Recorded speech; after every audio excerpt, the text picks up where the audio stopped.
Ya, entonces a nosotras nos tocó hablar de la confesión de fe de Westminster.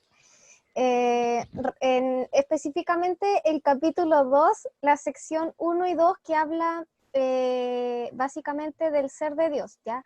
Dentro del capítulo 2 también hay una tercera sección que es la sección que habla respecto a la Trinidad, pero como dijo Tinchu, eso va a ser un tema que se va a ver más adelante, así que tampoco estaba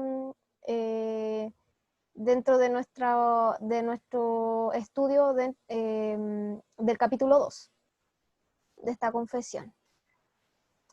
Un contexto de la confesión es un resumen teológico apologético del credo cristiano protestante también, que está bien influenciado por Calvino.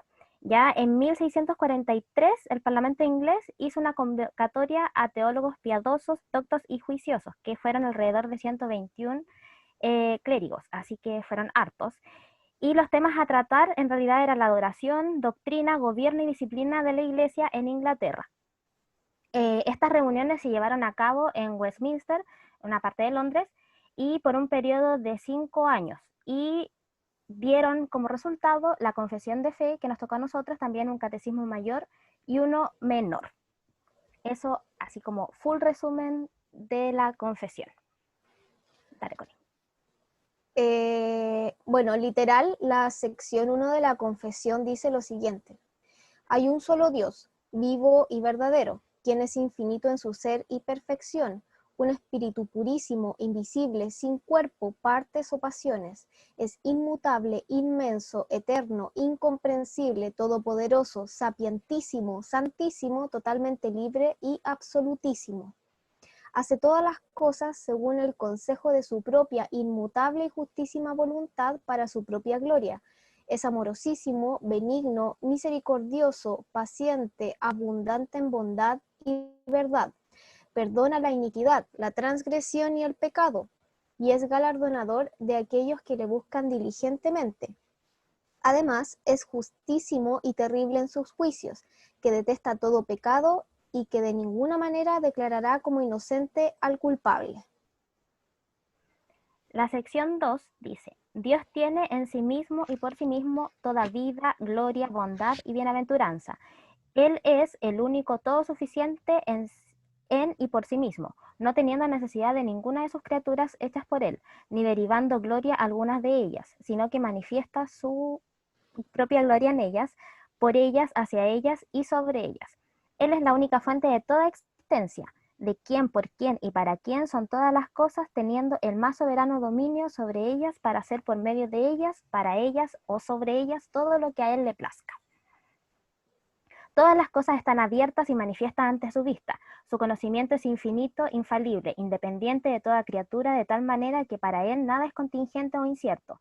Él es santísimo en todos sus consejos, en todas sus obras y en todos sus mandamientos. A él son debidos todas adoración, servicio y obediencia, que a él le place requerir de los ángeles, de los seres humanos y de toda criatura. O sea, básicamente esto es todo lo que declara la sección 1 y 2 respecto a Dios y todo lo que engloba su ser y sus atributos también. Respecto a estas secciones, Hodge define 5 puntos para poder comprender o resumir esto. El primer punto es que no hay sino un solo Dios, el Dios vivo y verdadero. El segundo punto lo resume, este Dios es un espíritu libre y personal sin miembros ni pasiones. Después vamos al tercer punto que dice, posee todas las perfecciones absolutas por sí mismo. Después, el cuarto, posee todas las perfecciones necesarias a su relación con sus criaturas. Y por último, existe por sí mismo, es absoluto e independiente, el único dueño que sostiene y dispone soberanamente de todas sus criaturas. Este resumen es el que mantiene Hodge para poder hacer una comprensión global de el ser de Dios respecto a la sección 1 y 2 de la Confesión de Westminster. Pero También... nosotros... Sí, chuta, dale. dale. No, dale.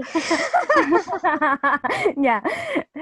Pero nosotros vamos a guiarnos más por un comentario de Williamson acerca de la confesión de fe, ¿ya?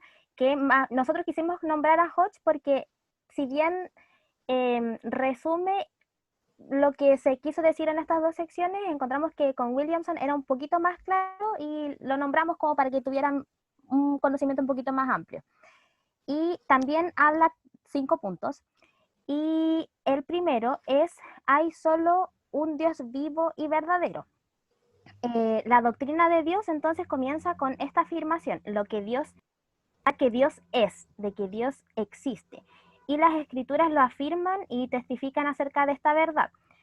Lo importante de declarar y comenzar con esta afirmación es sobre todo lo que está basado en Hebreos 11:6, que en el fondo dice que es menester o necesario que al que a Dios se llega crea que le hay. Entonces lo importante es tener esta doctrina ateísta del ser de Dios. Y no se puede venir a Dios hasta que creamos que Él es. Entonces por eso es importante que sea lo primero que se nombra. También las escrituras tratan de dejar claro la unicidad de Dios, o sea, solamente es uno y no hay más dioses fuera de Él. Y esto también lo vemos en el Shema, la oración de los judíos, de los israelitas, que en el fondo la oración la tenían que hacer todos los días, por lo menos 2 veces al día, y la oración con la que empieza en el fondo es, escucha a Israel, que Jehová tu Dios uno es. Entonces, en el fondo tenían que reafirmar todos los días y tenerlo interiorizado que Dios es solamente uno. Dale con él. El segundo punto en que resume Williamson esta sección 1 y 2 de la confesión es refiriéndose a Dios como un ser espiritual, ¿cierto? Que Él es espíritu. Y para los que estuvimos en Sojos, o para los que estamos viendo el tema de Sojos, fue un tema que también vimos hace un tiempo atrás y que de hecho también nos tocó a nosotras, el tema de que Dios es espíritu. Entonces, Williamson se basa también en el mismo versículo de que Dios, donde Dios afirma que Dios es espíritu, que es en Juan 4:24, ¿ya? Expresando también o entendiendo que la escritura expresa el hecho de que Dios escucha, o sea, no, a ver, espérense, no, sí, estoy bien. Bueno, eso respecto a la espiritualidad de Dios. Ahora, también hay otros pasajes en la Biblia, que habíamos visto también esa vez anterior, que expresan de alguna forma ciertos eventos en los que Dios se muestra de manera corporal, ¿ya? ¿Qué pasa cuando ocurren esas expresiones corporales de Dios? Es que estábamos hablando de Él de forma metafórica o lo habíamos visto esa vez respecto a elementos en los que Dios se transforma antropomórficamente para que nosotros podamos comprender las verdades que se nos están declarando al respecto.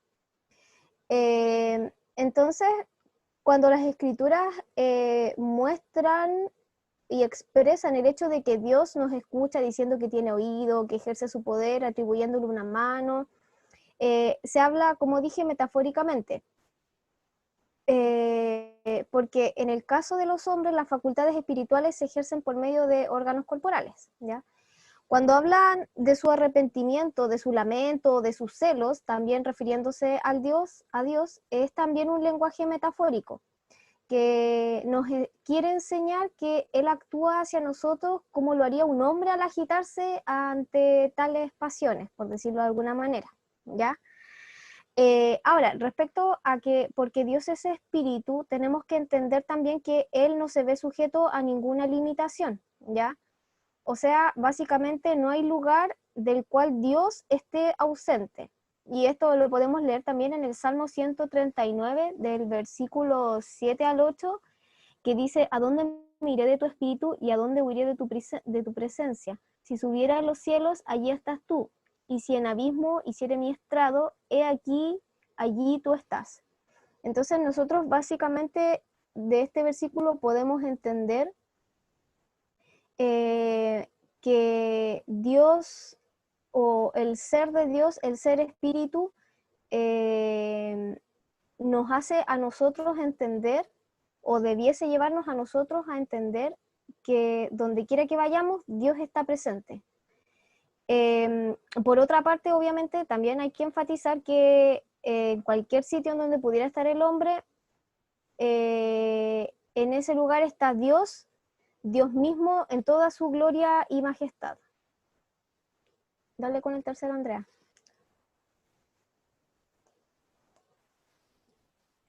Yo hablando y no se me escuchaba. Bien. El tercer punto, él posee ciertos atributos perfectos que son incomunicables. Estos atributos podríamos decir que son cualidades o características que se le atribuyen a Dios. El hecho que sean incomunicables es que le pertenecen solo a Dios y no pueden ser comunicados, por así decirlo, a sus criaturas.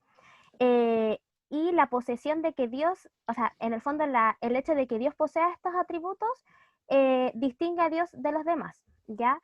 Por ejemplo, habla harto de la infinidad de Dios, por ejemplo, en la omnipresencia, que ya sabemos que está en todo lugar, ¿no es cierto? También en su poder, también es infinito en su poder, y en qué quiere decir que tiene la habilidad ilimitada de hacer todo lo que su buena voluntad quiera hacer. En el comentario incluso acá metía la predestinación, ¿no es cierto? Porque no solamente lo hace porque quiere, sino que también lo hace conforme al designio de su voluntad, como dice en Efesios 1:11.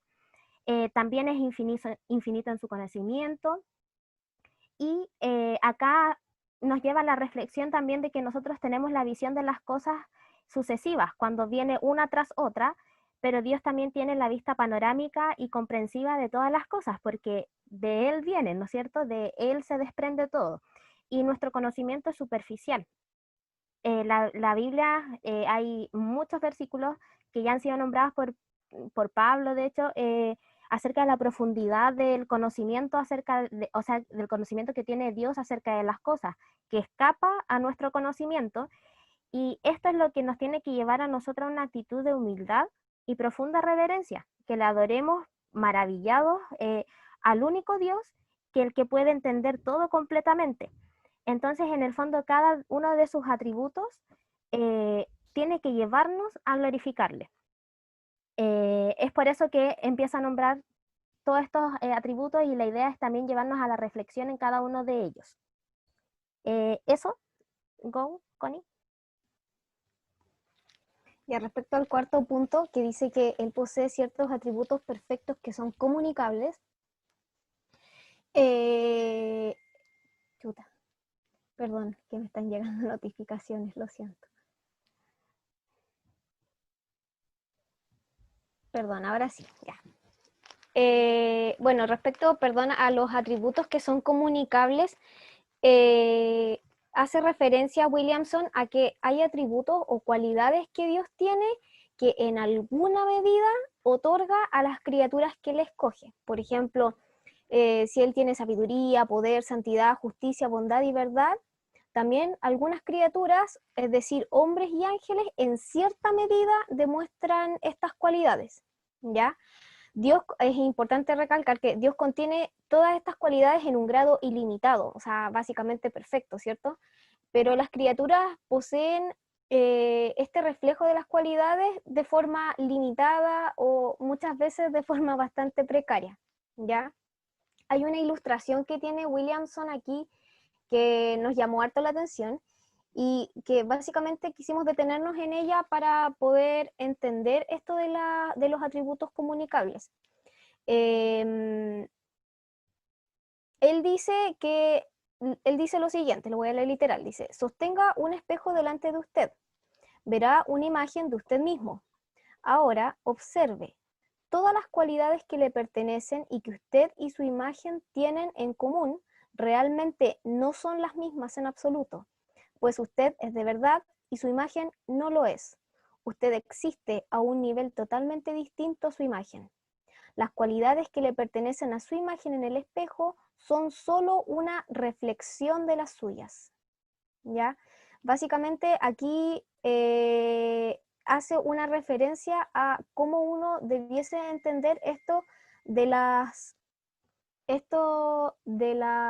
¿me escucho o Sí. no? Sí, ¿Sí? te escucho. Ya es que me acaba de llegar un mensaje que dice que alguien se cayó, no sé. No, el tincho. Ya. Estaba diciendo que esta es una forma de entender cómo nosotros como criaturas podemos reflejar de alguna manera estos atributos que Dios nos comunica o que Dios decide entregarnos a nosotros, básicamente como un reflejo, como una reflexión. Entonces, el Señor de alguna manera nos utiliza a nosotros para ser el reflejo de su gloria. Hay que entender en todo caso que Dios posee este nivel más alto de existencia gloriosa y perfectamente. Ya nosotros, como dije anteriormente, somos como un reflejo bastante precario muchas veces de estos atributos de Dios. Así que tenemos que recordar siempre, al hablar de los atributos comunicables de Dios, que básicamente no queremos comunicar la idea de que el hombre esté al mismo nivel que Dios en algo. Ya cuando hablamos de este tema de que de alguna manera nosotros también somos reflejos de estos atributos. Eso, dale, Andrea. Ya. Y el último punto es que Él no depende de ninguna cosa creada, sino que es absolutamente independiente de y soberano sobre todo. Acá lo que nos hace reflexionar en el fondo que Dios es original y todo lo demás, como hablábamos en la reflexión del espejo, es reflejos de Él. Como dice Hechos 17:25, Él da a todos vida y respiración y todas las cosas. De Él viene todo. Lo más excelso que nosotros podemos también aspirar como criaturas es ser reflejo de Dios, reflejarlo. Y por eso también es importante, y de hecho es un punto que habló el Tinchu, un poco de la idolatría, que también, por eso, ¿cómo puede una imagen añadirle algo a lo que puede reflejar? También Dios por eso también era bastante celoso en cuanto a su imagen, físicamente, por así decirlo. Esto quiere decir en el fondo que solamente Dios es algo, por así decirlo. El hombre o la criatura es por sí nada, porque dependemos completamente de Dios. Y solo Dios existe de manera independiente. El Tincho también lo nombró, que acerca del nombre de Jehová, o que está latinizado, pero el nombre de Dios, yo soy, Yahvé, tiene estas connotaciones, por así decirlo, tiene esto implícito en su nombre, que en el fondo es el verbo ser, ¿no es cierto? Por eso yo soy, pero también tiene implícito que Él existe por sí mismo y que también Él es generador de lo demás. Entonces, es por eso también la riqueza de Dios al escoger su nombre, en el fondo, porque refleja parte de lo que Él es. Eso, no sé. Que en la medida que avanzamos en el tiempo, como de confesiones, y ahora el catecismo, o sea, como que hay más comentarios, más material, y sí, efectivamente son un poquito más extensos. Sami, comparto yo. A nosotros nos tocó con el Sami mirar el Catecismo Mayor de Westminster. Ocupamos un comentario que es el que está ahí en la carpeta, que no puedo pronunciar el nombre de la persona que lo comentó. Está editado por Williamson, pero no recuerdo ahora el nombre. No hicimos ninguna introducción, nos tiramos de lleno a las preguntas y las respuestas. Entonces lo que vamos a hacer hoy día es, por lo menos con nosotros, es mirar las preguntas, las respuestas y comentar un poco acerca de esto. ¿Ya? Entonces, las preguntas que están relacionadas con Dios son: ¿qué es lo que las escrituras revelan sobre Dios? ¿Qué es Dios? ¿Y hay más de un Dios? Ya, la pregunta 6, que esto está en el capítulo 2 de este comentario, plantea qué es lo que las escrituras revelan sobre Dios, y da como respuesta que las escrituras nos enseñan lo que Dios es, las personas que hay en la divinidad, sus decretos y la ejecución de estos. Entonces aquí da algunas referencias del comentario y nosotros quisimos destacar el versículo de 1 de Juan 5:7 que dice, porque tres son los que dan testimonio en el cielo, el Padre, el Verbo y el Espíritu Santo, y estos tres son uno. Ya, que es el versículo que hace alusión a la Trinidad, y lo destacamos porque a pesar de que es algo que es incomprensible para la mente humana, es una verdad que acerca de Dios que está revelada en la Biblia y la creemos básicamente por eso. El comentario, la otra. Perdón. El comentario plantea algunas preguntas relacionadas sobre la existencia de Dios, como es la primera que dice, ¿por qué la Biblia da por sentado la existencia de Dios y nos ofrece argumentos que prueben esta verdad? Ya. Estuvimos viendo y esto es porque Dios revela o Dios se revela a las personas a través de la Biblia, y el fin de la Biblia no es probar o demostrar si es que Dios existe o no, sino que es revelarlo básicamente. Entonces, por eso es que desde el primer versículo que se ve en Génesis, es que su existencia ya está asumida o ya se da por hecho desde un comienzo. Y la otra pregunta es, ¿qué dicen las escrituras de los que niegan la existencia de Dios? Y eso lo podemos ver, o como vemos en el Salmo 53:1, que dice, dijo el necio en su corazón, no hay Dios. Entonces, viendo el versículo, la Biblia plantea que estas personas es alguien necio, o sea que es fatuo, es insensato, y el comentario plantea que esto igual implica una debilidad intelectual de esa persona, porque insiste en negar algo que ya es evidente. Eso. La siguiente. Sí. Ya. La pregunta 7, que es como la más larga, bueno, pregunta, ¿qué es Dios? Y la respuesta es, Dios es un espíritu en sí y por sí mismo infinito en su ser, gloria, bienaventuranza y perfección, absolutamente suficiente, eterno, inmutable, incomprensible, omnipresente, todopoderoso, omnisciente, sumamente sabio, sumamente santo, sumamente justo, sumamente clemente y misericordioso, paciente y abundante en bondad y verdad, ¿ya? Y todos estos versículos que vemos abajo son como los versículos asociados a la respuesta que está en este catecismo. Entonces, lo primero que nos llamó mucho la atención, porque digamos, esta pregunta y esta respuesta es, como decían las chicas de la confesión de Westminster, sumamente larga y, o sea, podríamos estar aquí infinitamente, ¿ya? Entonces, el comentario también era muy largo, se detenía como en cada aspecto, pero nosotros nos detuvimos solo en algunos, ¿ya? Y el primero que nos llamó la atención es que hay un comentario en donde se arma un debate sobre si deberíamos decir que Dios es espíritu o que Dios es un espíritu.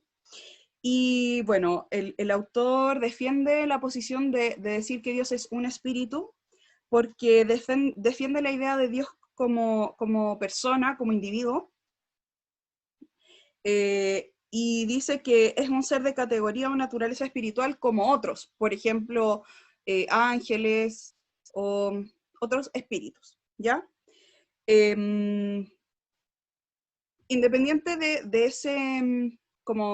esa discusión, igual cabe preguntar, bueno, ¿qué significa que Dios es espíritu? Y yo sé que ya lo han dicho, como las implicancias que tiene, pero la respuesta más simple es que en realidad es un ser que no tiene cuerpo material, ¿ya?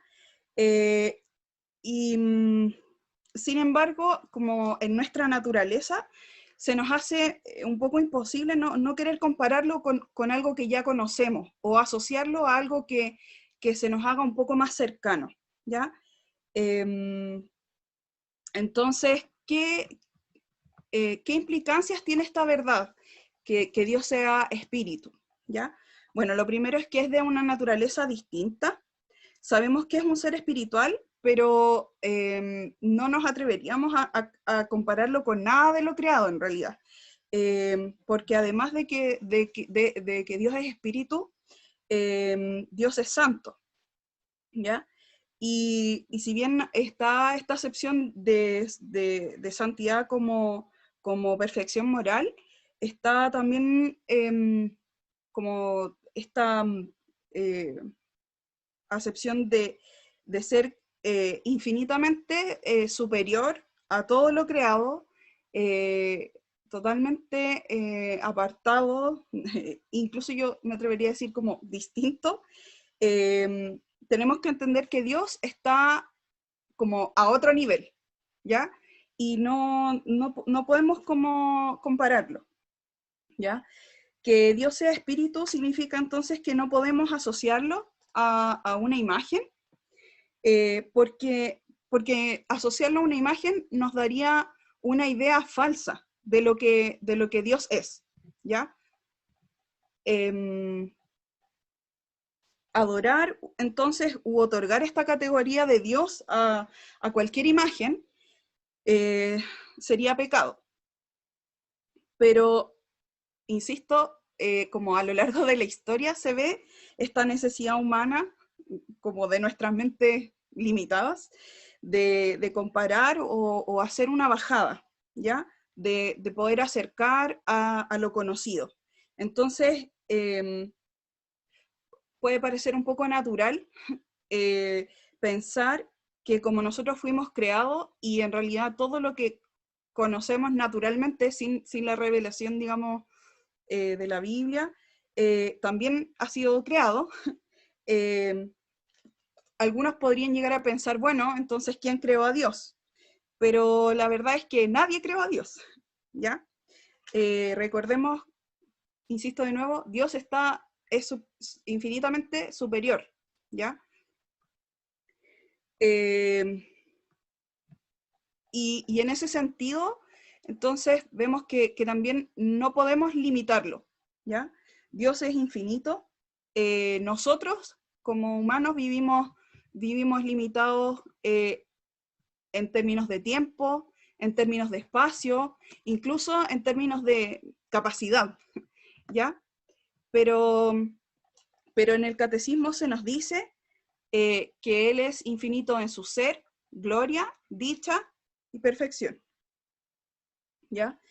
Y por eso queríamos también destacar, yo sé que ya mencionamos Juan 4:24, o sea, las chiquillas, donde dice que Dios es espíritu y los que le adoran en espíritu y en verdad es necesario que adoren. Entonces es súper importante no hacernos imagen.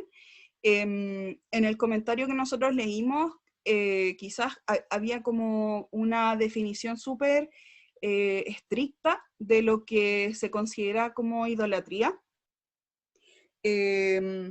Pero con el Sami comentábamos que a veces como esa idea como de solo pensar que puede ser como una figura o una como imagen concreta, no necesariamente es así, ¿ya? Y quizás lo vamos a comentar hacia el final de esta presentación. Y por otro lado, entender que Dios es infinito, también nos hace como enfrentarnos a esto, y escogimos también este pasaje en Job, que dice, ¿alcanzarás tú el rastro de Dios? ¿Llegarás tú a la perfección del Todopoderoso? Es más alto que los cielos. ¿Qué harás? Es más profundo que el infierno. ¿Cómo lo conocerás? Su dimensión es más larga que la tierra y más ancha que la mar. Entonces, nos preguntamos, ¿significa esto que no podemos comprender completamente a Dios? Y la respuesta es sí, no podemos. Él es eterno, está por encima del tiempo, es incomprensible, nadie lo puede entender o contener.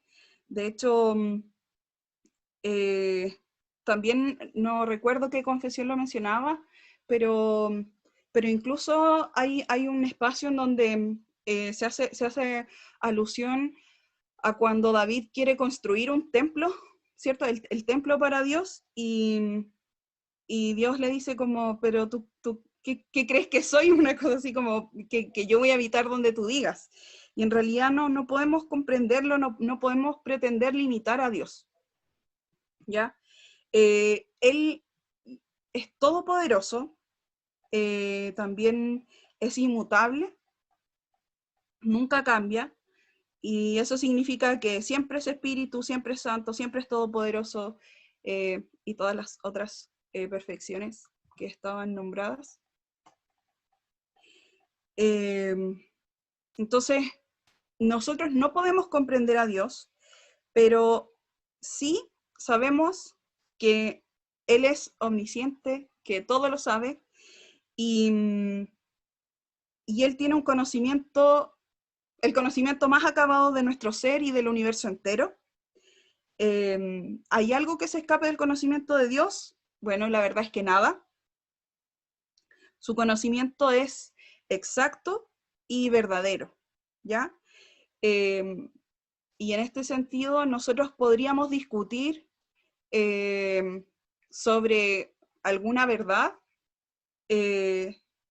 podríamos entrar en discusiones como sobre si nuestro conocimiento es absoluto o relativo, pero cuando hablamos de Dios, sabemos que su conocimiento es absoluto, completamente, que Él tiene la verdad absoluta, y también vemos que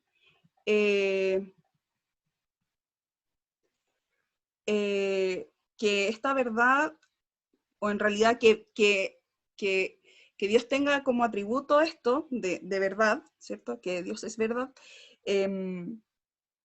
no es solo un atributo que afecte a su conocimiento, sino que también trasciende a su sabiduría, a su justicia y bondad. Y finalmente, el último punto que queríamos destacar de esta pregunta es: ¿qué sentido tiene decir que Dios es justo?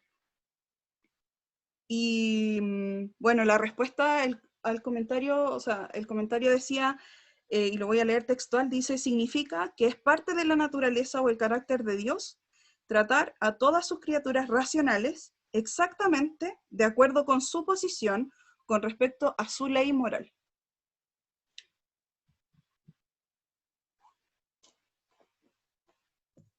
Ya, en relación a la pregunta 8, que dice, o sea, que pregunta, ¿hay más de un Dios? La respuesta que da el catecismo es que no hay sino uno solo, el Dios vivo y verdadero.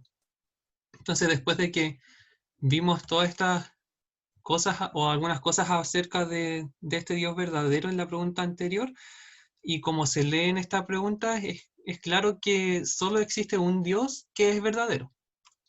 Y en el comentario se planteaba igual que a pesar, lo siguiente, en el comentario, por favor, en el comentario se planteaba igual que a pesar de que, a pesar de esta creencia, de que menciona que solo un Dios es el verdadero, hay evolucionistas que planteaban que la religión ha tenido un desarrollo como en diferentes etapas, por así decirlo, que comenzaba con una creencia en los espíritus, que luego venía la creencia del politeísmo, y finalmente se llegaba a la creencia en la existencia de un solo Dios.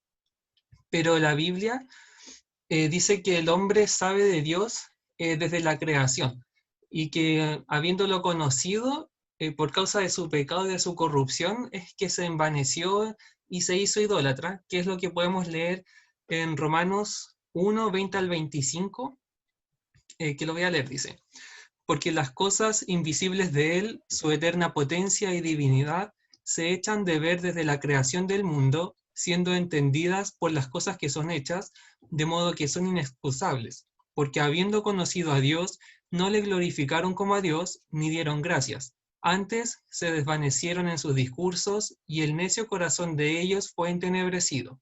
Diciéndose ser sabios, se hicieron fatuos, y trocaron la gloria del Dios incorruptible en semejanza de imagen de hombre corruptible, y de aves, y de animales de 4 pies, y de serpientes. Por lo cual también Dios los entregó a inmundicia en las concupiscencias de sus corazones, de suerte que contaminaron sus cuerpos entre sí mismos, los cuales mudaron la verdad de Dios en mentira, honrando y sirviendo a las criaturas antes que al Creador, el cual es bendito por los siglos. Amén.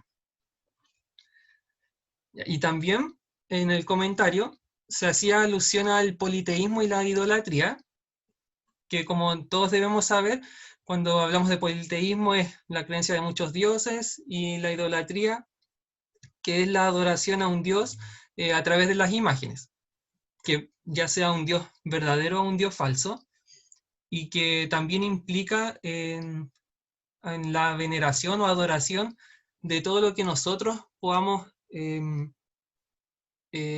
como establecernos como Dios en nuestra mente. Entonces por eso ahí está el versus ahí, porque un idólatra no necesariamente es politeísta, mientras que un politeísta sí es un idólatra. Entonces, considerando eso, el politeísta siempre está más asociado a la idolatría, y en ese sentido cabría destacar o preguntar, entonces, si es que un monoteísta puede ser idólatra, y claramente sí, porque como se plantea como la definición de idolatría, nosotros como monoteístas podemos decir creer en el Dios verdadero, pero eso no quita que todas las cosas que nosotros podamos, o sea, que otras cosas que toman mayor importancia que Dios en nuestra vida no estén siendo dioses también para nosotros, pues, y estaríamos cayendo también en ser un idólatra, igual como lo puede ser un politeísta. Y al final hay un versículo que habla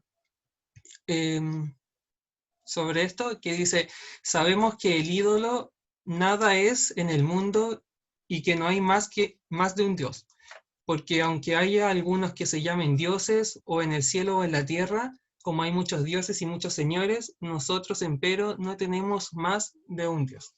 Que hace alusión a la pregunta de si hay más de un Dios. Muchas gracias. Yo quería comentar solo como, o sea, aparte de las preguntas, que igual estas no son las primeras preguntas del catecismo, son de las preguntas 6 a la 8, ¿ya? Entonces, hay como preguntas que se resuelven antes, como por ejemplo la pregunta 2, que dice ¿cómo se manifiesta que Dios existe?, que igual yo creo que podrían haber como complementado, y que en el fondo, como partimos nosotros así, digamos, como la revelación de Dios, hay más preguntas del catecismo, que son, digamos, las iniciales, que también son necesarias como para entender, por ejemplo, que hay una revelación natural de Dios, pero que Dios se revela especialmente a través de la Biblia.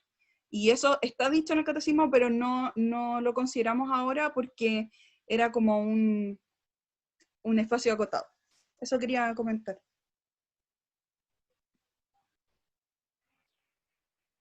¿Alguien tiene alguna pregunta? ¿Sí, Dante?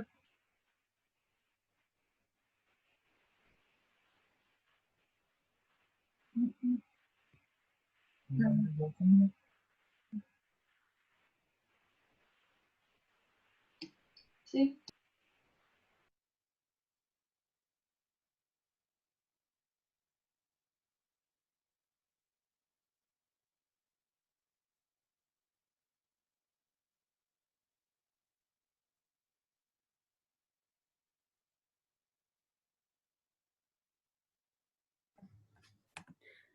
Ya, ahí sí. Ya, bueno, nosotros entonces nos corresponde hablar ya de lo último, que sería el catecismo de Heidelberg, y vamos a ver qué dice en base al desafío planteado del ser y los atributos de Dios. Ahí sí, no quería pasar la diapo. Ya, respecto, y como para hacer una introducción al catecismo, plantear que fue compuesto en 1563 a petición de Federico III, y Federico III fue el primer príncipe calvinista en Alemania, por lo que recibió amenazas, ya que solo había una aceptación en general del catolicismo romano y el luteranismo. Fue redactado por Zacarías Ursinus y Gaspar Oleviano. Está diseñado para ser estudiado en 52 semanas. No significa que sean 52 preguntas, sino que son en realidad 129, aunque inicialmente se plantearon 128 y se agrega la pregunta 80 que está en el contexto de la Santa Cena. Secciones son 3, está dividido en 3 partes que son principalmente de la miseria del hombre, la redención del hombre y de la gratitud, ¿ya? El bosquejo del catecismo se encuentra en la segunda pregunta de este catecismo y sigue la carta a los romanos, ¿ya? Este catecismo presenta su énfasis principal en cómo el hombre se relaciona con Dios. Por lo tanto, es un poco distinto en su planteamiento a cómo lo son los otros catecismos que hemos revisado, ¿ya? A nosotros nos corresponde revisar las preguntas 94 y 95. Acá tengo la pregunta, no pretendo leerla, pero sí me gustaría, antes de dejar a Daniel, plantear un par de cosas que nos llamaron la atención. Revisamos en otro comentario y vimos que la forma de planteamiento de la pregunta es algo bastante interesante, porque si se fijan, lo plantea como de alguna forma como si alguien te estuviera preguntando a ti, pero cuando tú respondes, no respondes como en una tercera persona, sino que respondes en una primera. Entonces, por ejemplo, es como que yo, y hago la alusión a la respuesta por sobre una definición. En este caso, tenemos algunas palabras destacadas que están relacionadas justamente con los atributos que vamos a revisar. El que sea un catecismo que pregunta con un tú y se resuelve con un yo, hace que sea un catecismo que sea más bien guiado hacia la parte práctica, ¿ya? De todas maneras, en cuanto a la parte teológica, encontramos los siguientes atributos en la pregunta anterior que estaba puesta, que era la pregunta 94, que si ustedes se fijan, igual que en los otros catecismos, no parte con una definición de Dios, y de hecho espera hasta la 94 para tener algo claro, por así decirlo, tener algo conciso. Pero es porque la doctrina de Dios se va viendo alrededor de todo el catecismo. Porque, como dijo May, tiene 3 partes, y en las 3 partes se va viendo cómo Dios actúa hacia el hombre, y se va viendo cosas como su misericordia, o cosas como los bienes que va entregando al hombre. Así es la siguiente.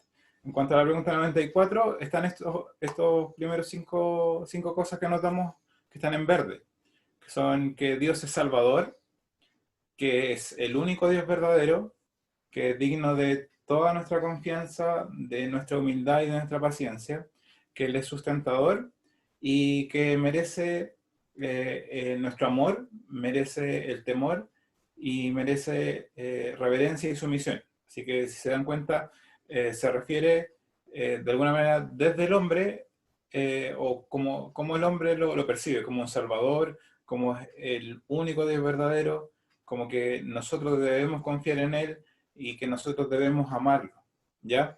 En cuanto a los que ustedes ven aquí abajo, en la parte de abajo, Los que están en blanco. Los que están en blanco no pertenecerán a las preguntas 94 y 95, sino las encontramos en otras preguntas como la 24 y la 25, ¿ya? Que hablan, que después van a ser tomadas en el futuro, porque una habla acerca de la Trinidad y la otra habla acerca de la providencia. Pero ahí manifiesta de manera clara que Dios es una sola esencia. Habla de un Dios eterno, un Dios todopoderoso, un Dios creador, y un Padre benigno y fiel, ¿ya? Y esto nos da o nos muestra que esto está, el tema de Dios está dispersado por todas las preguntas del catecismo. Entonces tendríamos que revisar pregunta por pregunta viendo qué atributo hay, pero la concentración se encuentra en estas 4 preguntas. Y como les dije, más bien el catecismo intenta hacer un enfoque práctico, más que un enfoque más teológico. Y eso está en la pregunta siguiente, que sí nos gustaría leerla, que es la 95, y que va precisamente con respecto a la idolatría y al lugar que le corresponde a Dios. Y a responder qué es la idolatría con respecto al primer mandamiento, dice que es poner en el lugar que solo corresponde al Dios verdadero, que se ha revelado por su palabra, o junto a él, cualquier otra cosa en la cual se ponga confianza. Ya. Entonces el catecismo nos ayuda a tomar una doctrina que es muy alta, que es muy elevada, como el ser de Dios y sus perfecciones, a un lugar práctico, a conceptos simples y a conceptos cotidianos, como son el poner la confianza y no poner ninguna cosa junto al lugar de Dios. Y con respecto a los conceptos de la pregunta anterior y de esta pregunta, encontramos algunas explicaciones prácticas que, como el objetivo del catecismo, pensamos que sería mejor compartir con ustedes. Y aplicaciones prácticas y más directas encontramos como no dar la gloria de Dios a otras cosas o personas, ya que igual es más o menos lo que estaba mencionando Sami y Becky en la exposición anterior, pero el catecismo va directamente hacia allá. Pues no debemos dar lo que le corresponde a Dios a una cosa o a alguna persona. El confiar diariamente en Él y someternos a su voluntad. Él es dueño del futuro, con respecto a la pregunta anterior, y también creer, y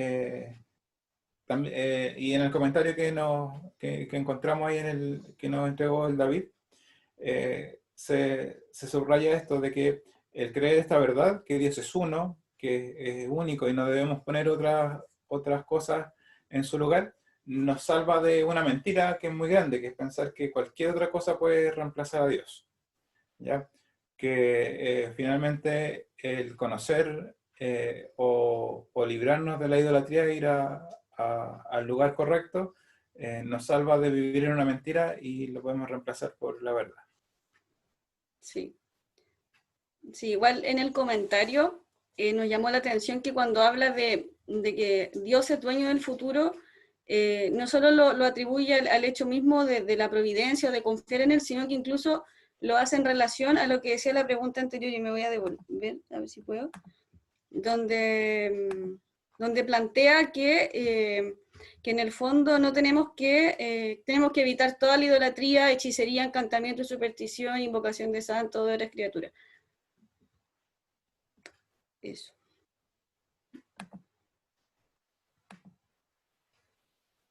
Eso. Y eso, muchas gracias. ¿Alguna pregunta?